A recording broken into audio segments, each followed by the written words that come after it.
ஒவ்வொரு ஆட்சி மாற்றம் நடக்கும் போதே முந்தைய ஆட்சியாளர்களாக இருந்தவர்கள் மீது ஊழல் வழக்குகள் இருக்கும். ஆனா கைது செய்யப்பட்டு அல்லது இவ்வளவு பிரஷர் இப்ப கடந்த திமுக ஆட்சியில இதே அமைச்சர்கள் மீது இன்னைக்கு இருக்கக்கூடிய விஜயபாஸ்கர் எம்ஆர் விஜயபாஸ்கர் இவங்க மேல போடப்பட்டிருக்கு. வழக்குகள் போடப்படும். நீங்க வழக்கு போடுங்க, அது தப்பே இல்லை. நீங்க ஏன் வழக்கு போடுங்க? நான் எங்கேயா இப்ப பேசியிருக்கேன்னா இல்ல. நீங்க இந்த அமைச்சர்கள் மீது கடந்த திமுக அமைச்சர்கள் மீது நீங்க வழக்கு போடுங்க, ஆதாரங்களை திரட்டுங்க, சார்ஜ் ஷீட் ஃபைல் பண்ணுங்க, நீதிமன்றத்தில் கொண்டு போய் வாதிடுங்க. நீதிமன்றத்தில் இவர்கள் குற்றவாளிகள் என்று நிரூபிக்கப்பட்டு ஒருவேளை நீதிமன்றம் ஆமா இவங்க குற்றவாளிகள் என்று தண்டனை கொடுத்தா அவங்க உள்ள போட்டும், உண்மையிலே மாற்றுக்கிறது இல்லை, பிரச்சனை இல்லை. ஆனா நீங்க அதை செய்யறது இல்லை. நீங்க மாறா என்ன பண்றீங்க? ஸ்ட்ரைட்டா போய் அரெஸ்ட் பண்றது அல்லது கூட்டு மிரட்டுறது. இப்போ உங்களுடைய நோக்கம் ஊழல் ஒழிப்புன்னு வச்சுக்கோங்க. நீங்க ஊழலை ஒழிக்கிறதா உங்க நோக்கம்னா விஜயபாஸ்கர் யாரு? காந்தியோடு தண்டி யாத்திரையில் உப்பு சத்தியாகிறதுக்கு போனவரா? சி விஜயபாஸ்கர். எம்ஆர் விஜயபாஸ்கர் யாரு? நேதாஜி சுபாஷ் சந்திர போஸ் ஐஎன்ஏ படை திரட்டிய போது அவரோடு இதோ வெள்ளைக்காரனை எதிர்த்து போரிட வருகிறேன் போன சுதந்திர போராட்ட தியாகியா?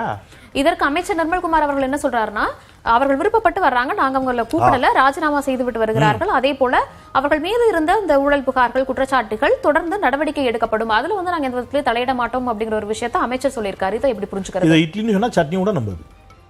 நீங்க எம்ஆர் விஜயபாஸ்கர் பாவம் வெள்ளந்தியான மனுஷன் போட்டு உடைச்சிட்டாரு. அந்த மீட்டிங் நேற்று நீங்க பாத்தீங்கன்னா தெரிஞ்சிருக்கும். அவர் சொல்லிட்டாரு, இந்த இணைப்பு விழாவிற்கு எல்லா ஏற்பாடுகளையும் செய்து நாங்கள் இங்கே இணைவதற்கு உறுதுணையாக நின்று எங்களை இங்கே இணைத்துக் கொள்வதற்கு எல்லா வகையிலும் பாடுபட்டிருக்கக்கூடிய அந்த பழைய ராகம், ஒரே ராகம் தான், புரட்சி தலைவி பொன்மனச்செல்வி தங்கத்தாரகை. அந்த ராகத்தில் எங்க முடிச்சிட்டாருன்னா, ஐயா அமைச்சர் ஆதவர்ஜனாவுக்கு நன்றின்ட்டாரு. அவர் தான் சொல்லிட்டாரு, எங்களை எங்க கூட்டு விழா நடத்தி எங்களை இணைய சொன்னது ஆதவர்ஜனா தான். அவர் தான் எவிடன்ஸ் இருக்கு மேடம், வீடியோ எவிடன்ஸ் இருக்கு. நீங்க அதை வச்சுட்டு அப்புறம் போய் கேட்கறது என்ன இருக்குது? அவர் தான் சொல்லிட்டாரு ஆதவர்ஜனா எல்லாத்தையும் பண்றாருன்னு, கூட்டு வந்திருக்காருன்னு சொல்லிட்டாரு.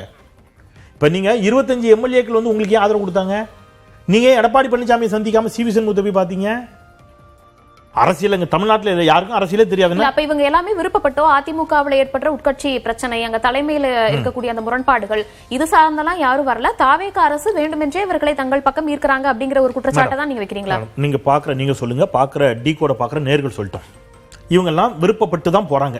அப்படி வச்சுப்போம். அதிமுக ஜெயிச்சு ஆட்சி அமைச்சிருக்கு.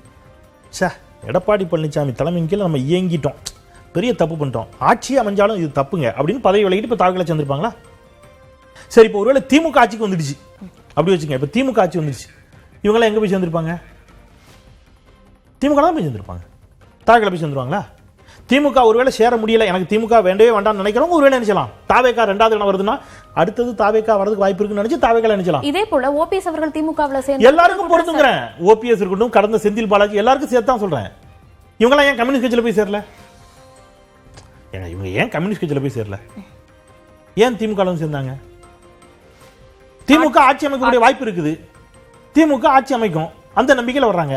ஆனா ஓபிஎஸ் வந்ததுக்கும் செந்தில் பாலாஜி வந்ததுக்கும் இவர்கள் வந்ததுக்கும் ஒரு சின்ன வித்தியாசம் இருக்குது. அது ரொம்ப முக்கியம். அதே கட்சியில நின்று வெற்றி பெற்று அப்படி இல்ல, அது முக்கியம். ராஜினாமா பண்ணிட்டு வர்றாங்க ஒன்று, இன்னொன்று தனிப்பெரும்பான்மை கிடைக்காத ஒரு சூழலில் தாவேகாவிற்கு தனிப்பெரும்பான்மை தேவைப்படுகின்ற சூழலில் தாவேகாவினுடைய எண்ணிக்கையை பெருக்குவதற்கு இவர்கள் உதவி செய்கிறார்கள்.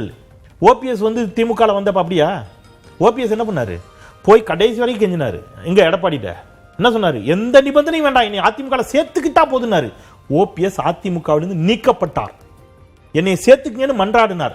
சேர்த்துக்கல, அவர் திமுக வந்தார். இவங்க அதிமுக இருந்து நீக்கப்பட்டிருக்காங்களா? இவங்க எம்எல்ஏ பதவியை ராஜினாமா செய்து விட்டு இருக்கிறார்கள். ரெண்டையும் என்ன செய்யக்கூடாது, ஒப்பிட்டு நார்மலைஸ் பண்ணக்கூடாது. ரெண்டு வேற. செந்தில் பாலாஜி எப்ப திமுக வந்தாரு? ஆனாலும் நான் சொல்றேன், செந்தில் பாலாஜி நார்மலைஸ் பண்ண கிடையாது, பட் இந்த மாதிரி நிகழ்வுகள் நடந்திருக்கு அப்படிங்கிறது ஒப்பீட்டு அளவுல சொல்றோம் அவ்வளவுதான். அதிமுக ல இருந்து முக்கிய நபர்கள் 10 பேர் கிட்டத்தட்ட அந்த முக்கிய நபர்கள் இருக்காங்க. அதன் அடிப்படையில் நம்ம ஒரு கம்பேரிசன். அதிமுகங்கறதே திமுக ல இருந்து புரிஞ்சே தானே, திமுக ல இருந்து அதிமுகக்கு போறது, அதிமுக ல இருந்து திமுகக்கு போறதுங்கிறது காலங்காலமா நடந்துருக்கு. இன்னைக்கு இந்த அனிதா ராதாகிருஷ்ணன் அதிமுக ல இருந்து வந்தவர் தானே, இது வழக்கமா நடக்கிறதாங்க. முசாமி என்ன இங்க இருந்தாரு? இல்ல, ஒருவேளை அதனால தான் அதிமுக திமுக இணைப்பு அப்படிங்கிறது ரொம்ப சாதாரணமாக நடந்துச்சு அப்படின்னு. அதிமுக திமுக இணைப்புங்கிறது ஏதோ தீவிரவாத செயல் இல்ல. முதல்ல எல்லா ஊடகங்களும் குறிப்பிட்டதனால சொல்றேன், திமுக தானே அதிமுக அப்படின்னு சொல்லும்போது சொல்றேன், இணைப்பு அப்படிங்கிறது பெரிய அளவுல பேசப்பட்டுச்சு. எதிரெதிர் அப்படின்னு துருவங்கள் தான் சொல்லி வாசனம் இதெல்லாம். அதிமுகவும் தாவேகாவும் இணையது இல்ல, ஆமாவா இல்லையா? முக்கிய நபர்கள் ராஜினாமா மன்னிக்கணும். ஆதவர்ஜனா தெளிவா சொல்றாரு, தாவேகா அதிமுகவின் ஒரு அங்கம், அதிமுகவின் நீட்சி பேசியிருக்கிறார். அதிமுகவுக்கு ஒரு தலைமை இருக்கு, அங்க ஆயிரக்கணக்கான ஒரிஜினல் அதிமுக தாவேகாதாங்கிற அளவுக்கு அவங்க பேச ஆரம்பிச்சிட்டாங்க. அதனாலதான் அம்மா படத்தை பாக்கெட்ல வச்சுக்கிறதுக்கு ஐயா எனக்கு அனுமதி கொடுத்தாருன்னு செங்கோட்டையன் பேசுறாரு. இப்ப அதிமுகவும் தாவேகாவும் இணையலாமா? அது தப்பு இல்லையா? இல்ல, அது தப்பா இல்லையா? கல்லாப்பேட்டி கூட்டணின்னு சொன்ன கட்சிகளோடு தாவேகா வந்து கூட்டணி வச்சுக்கலாம், அது தப்பு இல்ல. அதிமுகவை தாவேகா இணைச்சுக்கலாம், அது தப்பு இல்ல. இது எதுவும் தப்பு இல்ல. திமுக அதிமுக இது எல்லாமே அரசியல் ரீதியாக ரொம்ப சாதாரண விஷயமாக எடுத்துக்கலாம். பிரச்சனை என்னன்னா நீங்க வந்து தும்ப விட்டுட்டு வாழ தேடுற கதைன்னு எங்க ஊர்ல ஒரு பழமொழி சொல்லுவாங்க. அந்த மாதிரி நீங்க என்ன பண்றீங்கன்னா பிரச்சனை எல்லாம் டைவர்ட் பண்றதுக்கு வேற ஒண்ணு தேடி தேடி தேடி தேடி ஓடிக்கிட்டே இருக்கிறீங்க. திமுக அதிமுக கூட்டணி அமைக்க முயற்சித்தார்களா அப்படின்னா வரேன். இப்ப கூட்டணி அமைச்சிருக்க முயற்சித்தாங்களா அப்படின்னா இந்த கூட்டணியை மட்டும் அமைக்கிறதுக்கு திமுகவும் அதிமுக முயற்சிக்கலன்னு வைங்க. ஒரு உதாரணத்துக்கு அவங்க முயற்சித்தாங்களா தெரியாது, முயற்சித்தார்கள்ங்கிறாங்க, இல்லைங்கிறாங்க, ஆமாவா இல்லையா, அதுவும் ஒரு பெரிய சர்ச்சை. முயற்சி அந்த பேச்சே இடப்படாம இருந்திருக்கணும் வைங்க, இன்னைக்கு நாட்டுல சட்டம் ஒழுங்கு சரியா இருந்திருக்கும்ல. இல்ல சட்டம் ஒழுங்கு அது இல்ல இப்ப பிரச்சனை எதுங்க இல்லங்க, இப்ப பிரச்சனை எது இல்லங்க, இப்ப திமுக இல்லங்க, திமுக ஒரு நிமிஷம், திமுக அதிமுக கூட்டணியை வச்சிருச்சு ஒரு உதாரணத்துக்கு, இந்திய பொருளாதாரம் வந்துருமா? இல்ல இங்க என்ன பிரச்சனை, நான் கேக்குறது இங்க வாதம் எது? ஒரு நிமிஷம், நான் கேக்குற வாதம் எது? இங்க ரெண்டு சின்ன பிள்ளைங்க கிணத்துல விழுந்து செத்துருக்கு. நிச்சயமா இல்லங்க, இல்ல அதுதான் வாதமா நான் கேக்குறேன். யார் கூட கூட்டணி வச்சாலும் இந்த சட்டம் ஒழுங்கு இந்த மாதிரி பிரச்சனைகள் அப்படிங்கறது இந்த ஆட்சி வந்து எத்தனை நாள் ஆச்சு? ஒரு மாதத்தை கடந்து போயிடுச்சு. 40 நாள் ஆயிடுச்சுல. இந்த பேச்சு தொடங்கினது எப்ப? 40 நாளைக்கு முன்னாடி. 40 நாளா ஊடகங்கள், ஒரு நிமிஷம் சகோதரி, 40 நாளா ஊடகங்கள் எதைத்தான் பேசிக்கிட்டு இருக்கு? 40 நாளா எதைத்தான் பேசிக்கிட்டு இருக்கோம்? 40 நாளா ஒரு விஷயத்தை பேசுறதுனால 40 நாளா நம்ம எதைத்தான் பேசிக்கிட்டு இருக்கோம்? 40 நாளா எதைத்தான் பேசிக்கிட்டு இருக்கோம்? மரிய வில்சன் நீதிமன்றத்தில் ஆஜர்படுத்த நீதிமன்றம் சொல்லி இருக்கு, சொந்த சகோதரனை தாக்கின வழக்கு. எப்ப பேச போறோம்? அதெல்லாம் முக்கியமான விஷயம். இல்ல எப்ப பேச போறோம்? இப்ப பேசுங்க, இப்ப பேசுங்க, இப்ப பேசுங்க. நான் என்ன இல்லங்க, அதே தலைப்பா எடுத்து பேசுங்களேன்.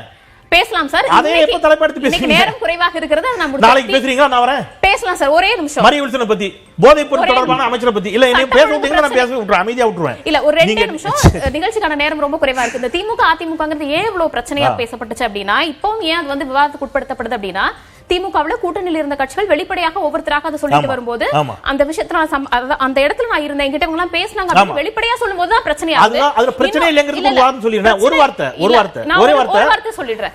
இன்னொன்னு, இதற்கு முக்கியமாக பாஜக பின்னால் இயங்குது அப்படிங்கிற மாதிரியான குற்றச்சாட்டுகளை வைக்கும்போது தான் இது பிரச்சனை ஆகுது. பாஜக இங்க ஒரு 500 எம்எல்ஏ இருப்பாங்களா? 50 எம்எல்ஏ, மொத்தமே 234 எம்எல்ஏ தானே, ஒரே ஒரு எம்எல்ஏ தானே பாஜக, இங்க ஒரு எம்எல்ஏ தானே. அந்த ஒரு எம்எல்ஏ நம்பிக்கை கோரும் தீர்மானத்தில் தாவேக அரசை எதிர்த்து வாக்களித்தாரா, நடுநிலை வகித்தாரா? உள்ள சுத்தியோட பதில் சொல்லுங்க. பாஜக ஒரு எம்எல்ஏ மேடம், அந்த ஒரு எம்எல்ஏ என்ன நிலைப்பாடு எடுத்தார்? நடுநிலை வகித்தார். அப்ப தாவேகாவோடு பாஜக ஒட்டி உறவாடுகிறதுன்னு அர்த்தமா, திமுக வந்து பாஜகவோட இருக்குன்னு அர்த்தமா? எனக்கு புரியவே இல்லை. பாஜகவும் அதிமுகவும் கூட்டணியில இருக்காங்க. அந்த கூட்டணியில் நின்று தானே 25 அதிமுக எம்எல்ஏக்கள் வெற்றி பெற்றார்கள். அந்த 25 பாஜக ஆதரவு அதிமுக எம்எல்ஏக்கள் சட்டப்பேரவையில் தாவேக அரசுக்கு ஆதரவாக வாக்களித்தார்களே. அப்ப பாஜக சொல்லி தானே அவங்க ஓட்டு போட்டாங்க தாவேக அரசுக்கு ஆதரவாக. இப்படித்தானே விவாதம் எழுந்திருக்கணும். ஆனா எந்த விவாதம் எப்படி போகுது? ஏன் லீமாரோஸ் என்ன சொன்னாங்க? தாவேக பாஜக அதிமுக கூட்டணி பேச்சுவார்த்தை நடக்கிறது. லீமாரோஸ் சொன்னாங்களா இல்லையா? லீமாரோஸ் யாரு? ஆதவர்ஜனாவுடைய மாமியார். லீமாரோஸ் யாரு? அஇஅதிமுக பாஜக கூட்டணியுடைய சட்டமன்ற உறுப்பினர். அதை பத்தி பேசியிருக்கிறீங்க நீங்க யாராவது? இல்ல எனக்கு புரியல. எம்ஜிஆர் காலத்திலே பட்நாயக் இருக்கின்ற பொழுது திமுக அதிமுக ஒன்றாகவே இணைப்பு நடக்கல. இணைப்பு பேச்சுவார்த்தை நடந்துச்சு.